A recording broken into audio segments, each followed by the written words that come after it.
திருக்குறள்.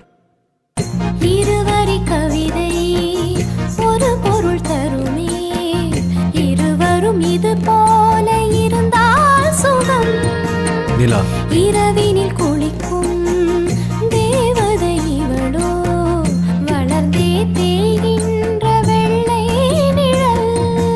சரி, கண்ணாடி. இதில் என்னை பார்க்கிறேன், அது உன்னை காட்டுதே. காதல். கரிணி சரி கரி கரி